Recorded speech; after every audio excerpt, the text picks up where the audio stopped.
Hello, everyone. Thank you for joining me for the Great Confidence Debate. My name is Magdalena Straminska, and I am a senior mechanical engineer for Baker Hicks, and I'll be running this workshop for you today.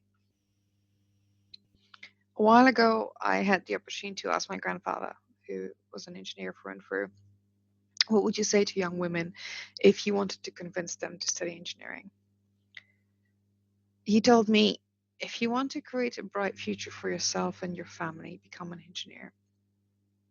Engineering is the study of thinking creatively and using your imagination. Thankfully, nobody ever had to convince me to be an engineer. I always knew that's what I wanted to become. However, he was able to put into words exactly what I feel whenever someone asks me why I chose it.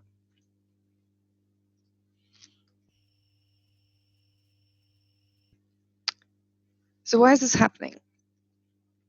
To raise awareness on the relationship between confidence and self esteem, identify myths and perceptions which impact our understanding and view of confidence, and provide you with an opportunity to learn tools and methods for improving your confidence and self esteem. Confidence as a subject tends to be avoided, especially even in a positive light. Often we are self critical whenever someone mentions confidence.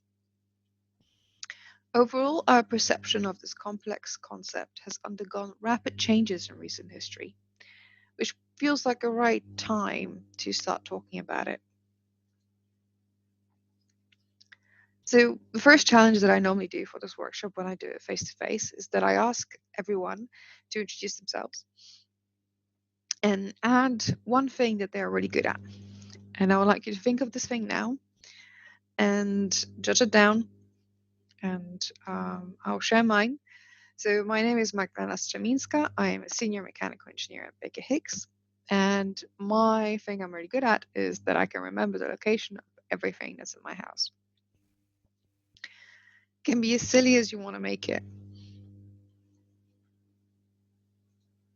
So what is confidence? This word cloud is something that I have been generating every time I run this workshop. And this here is the sum of all the workshops I have run to date. Confidence means a lot of things, and it is very subjective. There are some common themes. I mean, this has been generated from sentences that participants have sent me before the workshop itself. So, in its purest sense, confidence is knowing what you are good at, the value you provide, and acting in a way that conveys that to others. So, firstly, we'll do some myth busting. And I would like you to have a think about, if it's a reality or is it a myth? Do you agree with it? And just have a think about, how those particular myths and whether you are susceptible to them. Is this something that you think about? And does it impact you? First one, women don't get to the top because they lack confidence. Myth or reality? The reality is that women are very clear about their abilities and are careful not to oversell themselves. Now, this is perpetuated by four factors. One, um, as a leadership strength, men and women are told that they demonstrate confidence in equal measures. However, the expectations about women's behavior means that their margin for error in projecting the right degree of confidence is very narrow. Female leaders are actually twice as likely than their male counterparts to be given feedback that they need to develop their confidence. I have been told several times I need to develop my confidence, and I would like you to have a think about, is this something that you have been asked to? Have you seen it before? Have you thought about it? Another thing is interpersonal style. So, what something that women do, it's called social proofing, and we seek cues of acceptance. And it's often confused with looking to others for information. The next thing is risk alertness. Being aware of all the aspects of situation and making loss aversive decisions based on logic and reality. Those are seen as not confident. Women describe loss aversive career decisions as logical and grounded in reality. They recognize that they have fewer sponsors, fewer female peers, and narrower networks to support them if things go wrong. And some do feel responsible for not letting down the rest of their gender, and this adds another layer of psychological exposure and sensitivity to professional loss. And finally, self assessment. Women's incisive self assessment also cuts into their authenticity in projecting confidence. Women are highly rigorous, forensic even, in self assessing their skills and abilities. Whilst they understand the personal disadvantages of losing out to more assertive peers, they see no advantage in overselling themselves. When applying for jobs, women feel they need to tick 100% of the qualifications, whereas men, about 60%. Child rearing stops women getting senior positions. This one usually starts a lot of debates. What's the reality? That child rearing slows women's careers down only marginally. The more significant promotion gaps emerge significantly earlier on. So there are some percentages that I'm going to read out, and maybe you'll find them helpful. 36% of surveyed women have found that their careers have decelerated, on average by 4 years, as a result of taking maternity leave. Now, 13% have described this deceleration as helpful because it allowed them to adjust to balancing their new home and work commitments, whereas 19% have found it less positive because they believe there have been unhelpful organizational responses to them starting a family. Which again brings us to the support network that women have around them in the workplace. And then with hindsight, all senior women leaders have found that they are less concerned about the impact of having children on their careers. They actually tend to see it as a pit stop in the Grand Prix. 24% describe the positive effects of having a family on their career progression, and that includes broadening their perspective, enhancing their personal and organization skills, developing empathy for other colleagues with families, and it also made them more determined to succeed.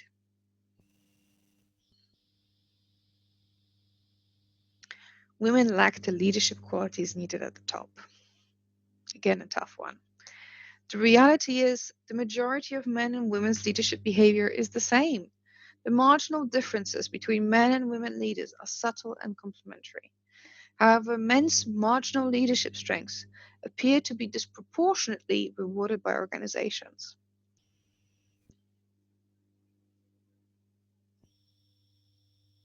So, moving on to confidence and self esteem.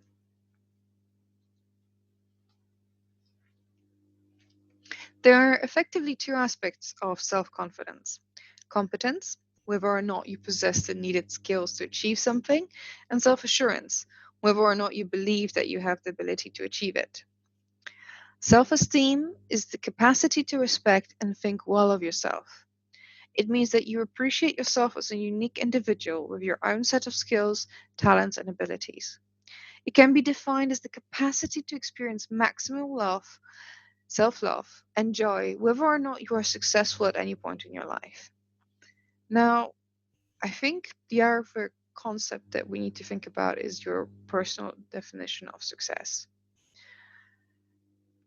Again, just have a think about it and see how it affects your confidence. And another thing to think about, is confident always competent? Before we go through the next part of the workshop, I would like you to think about, how do you protect your self-esteem? What do you focus on negatively and positively to protect your self-esteem? So how do we build healthy confidence? At this point, I usually have audience participation where I ask everyone to stand up and show me their confident persona. Now, at this point, because we're virtual, I'll ask you to imagine, or even do your own in the mirror, your own confident persona. And I'd like you to have a think about your typical attributes that you are displaying. So, what's your posture like? Where are your arms? Where are you looking? Are you smiling? Are you morose? What are your legs doing? How wide is your stance? What is working for you? And then stay in it for about 10 seconds. Actually, count it in 10 seconds. And have a think about how you feel. Now, some of you may have heard about this, and it's power poses. It works for some, doesn't work for others, but there is something in it. My personal favorite is Wonder Woman. Now, think about just basics in terms of breathing, oxygen, and stability and grounding. If you look at these poses, they have well grounded legs. So your stance is that you are firmly planted, your legs are either wider or not too closely together, you have good balance, you feel grounded in yourself. Your arms are open, you are giving yourself more oxygen, you are able to think more clearly, it gives you more energy and it opens you up. Again, your arms out.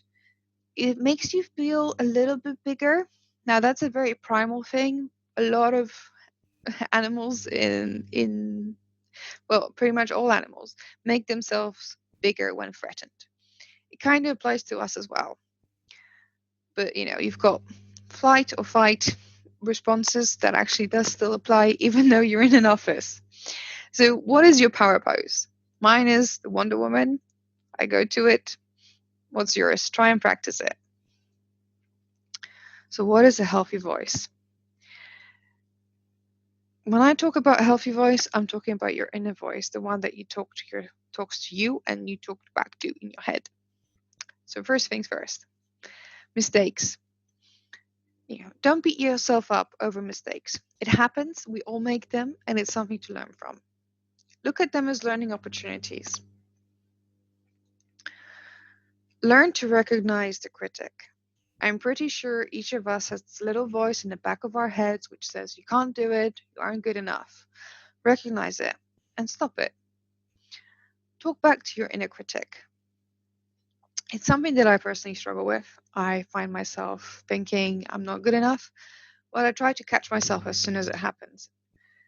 I have developed a personal mantra. It's something that I just repeat to myself when I'm thinking negatively about the things that I have achieved and all the good stuff in my life, the things I'm grateful for, like my family, my friends, even my dog. Simple things, but stuff you are grateful for. Recognize your emotional state and rationalize. I mean, why do I feel this way? Ask yourself this. What is affecting me? Did I just have a really bad 10 minutes that have turned into a really bad day? And why did that happen? Try to rationalize your emotions, analyze them, and target what you can influence to help you feel better. I mean, have you had a glass of water recently? Did you sleep enough? Have you had something healthy to eat, or anything to eat for that matter? When was the last time you actually stood up and had a walk around? Have you had any fresh air today? Really basic stuff. It's the little things that matter. Try and see what you can do to give yourself a boost.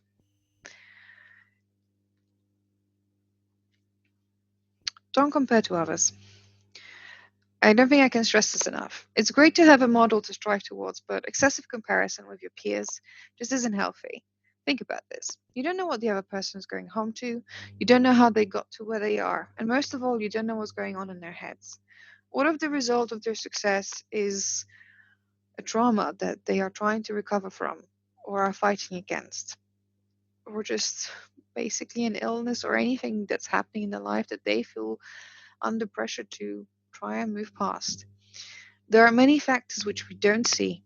Comparing ourselves to a sliver of detail that we glimpse from someone just isn't a fair comparison to them or to you. Think of what you have already achieved. Recount your successes, even if it's getting up in the morning, My personal favorite is getting my hair just right. It is about the little things, it really is. Have your own mantra. It can be as silly or as hyped up as you want it to be. It's just for you. It's to make you feel better and for you to use when you need to overcome your inner critic. Don't forget that a lot of the stuff, it is part of your imagination. And I don't mean to belittle anything when I say imagination. Imagination is, in the wider sense, everything that's going on in your head, the things that you're thinking, your thoughts, your processes. It's not a little creature whispering in your ear. There are things that are within your control, and you can try and address, because you are in charge and your mind is your own.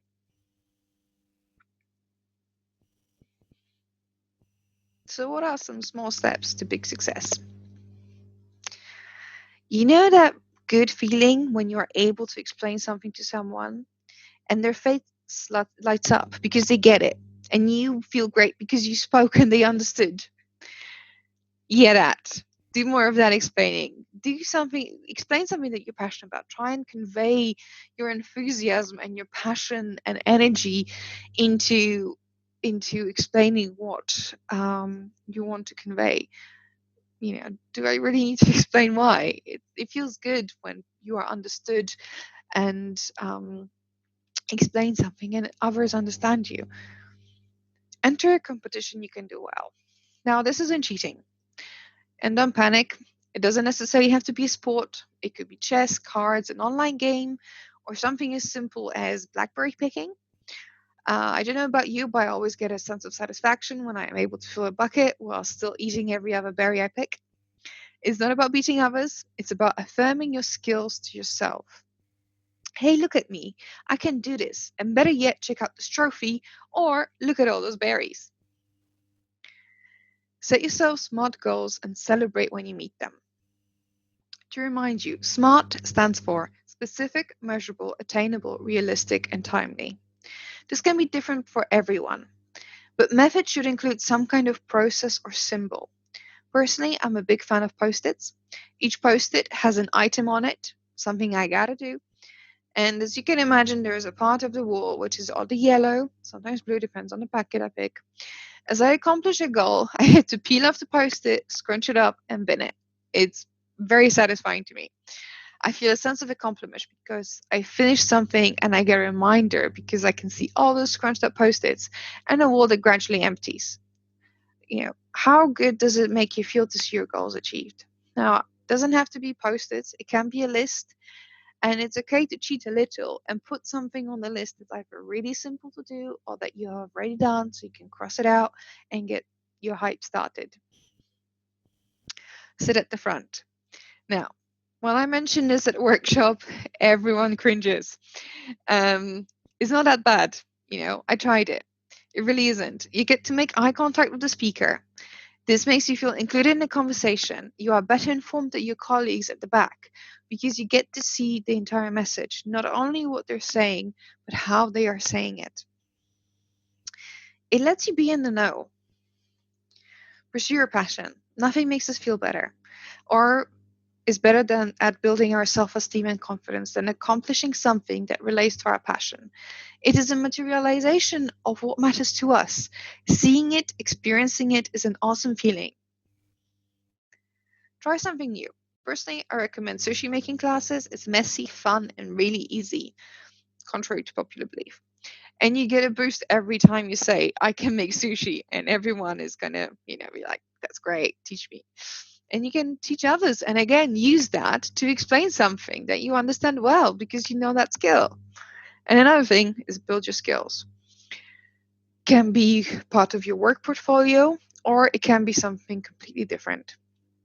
At the moment, I am learning leather work. I am making keychains because that's easy, but hey, I can say I'm doing leather working. We know what confidence, competence, and authority sound like, right? I think. Well, let's have a look at it. Look at your linguistic style. Communication isn't as simple as saying what you mean.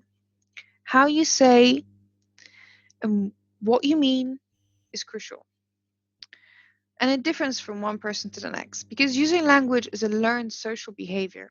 How we talk and listen are deeply influenced by cultural experience. Linguistic style is a set of culturally learned signals by which we not only communicate what we mean, but also interpret others' meaning and evaluate one another as people. You shouldn't assume that the other person will mean the same thing as you, even if you are saying the same thing. Now, I will again draw a comparison between the genders, but it also comes culturally. Let's start with this one. Girls tend to learn conversational rituals that focus on the rapport dimension of relationship, whereas boys tend to learn rituals that focus on the status dimension. For girls, a lot of the time is spent talking and sharing secrets. Another thing is that girls learn to downplay ways in which one is better than the other and to emphasize ways in which they are all the same. Therefore, learning to talk in ways that balance their own needs within those of others. So be aware of where your style is taking you and where you come from. Consider what your style sounds like to someone you are talking to and what their style is like.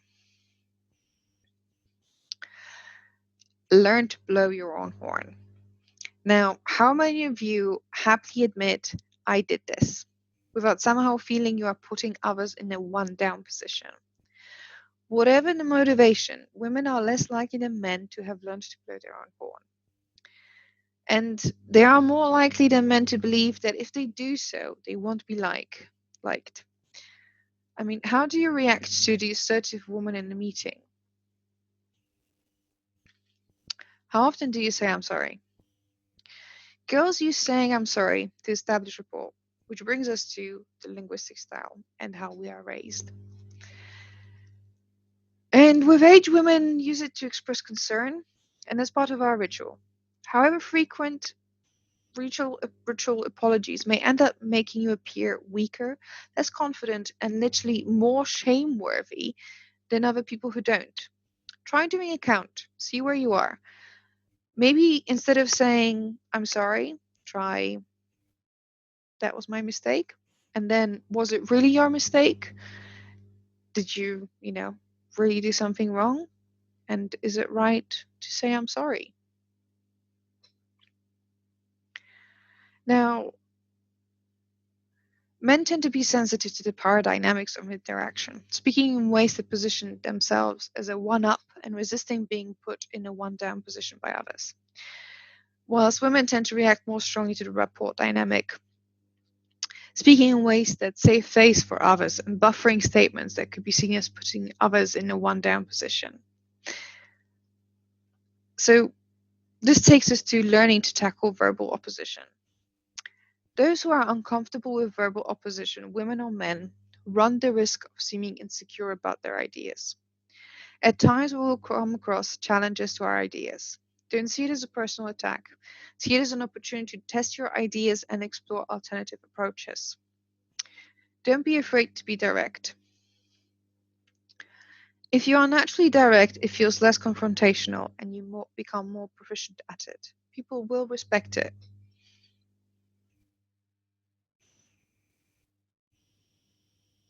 For right today, tomorrow, and the future. Dressing up. Comfortable clothes that make you feel good, or even not so comfortable, but they still make you feel good. Step up your pace. Now, again, this is something that I get to do with people in the workshop. Walking with a purpose. You are going to that meeting. Your whole posture changes as well as your attitude. What I ask everyone to do is to walk across the room with me in a normal way, and then I want them to come back with a purpose and then feel the difference. Try it at home or take a step outside if you can and just basically walk somewhere with a purpose. What's your posture? Okay, slump forward a bit. How do you feel? Instantly tired and groggy? Now sit up, head up, eyes straight ahead, back straight, arms to the side. How do you feel? The extra oxygen from opening up your airways helps you feel more awake, alert, and snaps you to attention. Think of at least two things you are grateful for. Personally, I'm grateful for being healthy and having a loving family. Pay and accept compliments. This can be tricky. However, try and find one thing you genuinely appreciate about someone. The compliment will be sincere and they will reciprocate. This builds positive relationships. Don't be afraid to say thank you to a compliment. Take it, because if someone thinks you are awesome and go to the effort of voicing it, then that compliment is all yours. And finally, exercise. And I'm not talking about HIIT sessions and triathlons or anything like that. Even going for a brisk walk for 10, 15 minutes, even that, helps you release endorphins and restore the chemical balance in your body. So, next one, don't be afraid. So, one of our most basic and primal behaviors is fear. So, why are we afraid? Danger, pain, or harm? Those are the key things. In your day to day activities, how often do you come across something which will cause you pain or harm in your interaction? Let's exclude the obvious collisions with cars, trains, and falling down the stairs. Focus on your breathing. Find your calm space. Try two-step breathing exercises. Because the reality is, if you're going to that meeting, you're not going to meet people with pitchforks or anything like that. Nothing's gonna happen to you. Fear is most often simply a mismanagement of our own mind. So don't be afraid, because there is nothing to be afraid of. To close, I would like to say that confidence isn't a competition. It's not between you and everybody else. Confidence is personal. It's how you see yourself and how you want to be seen. Confidence is your choice. You have every right to have it. Thank you.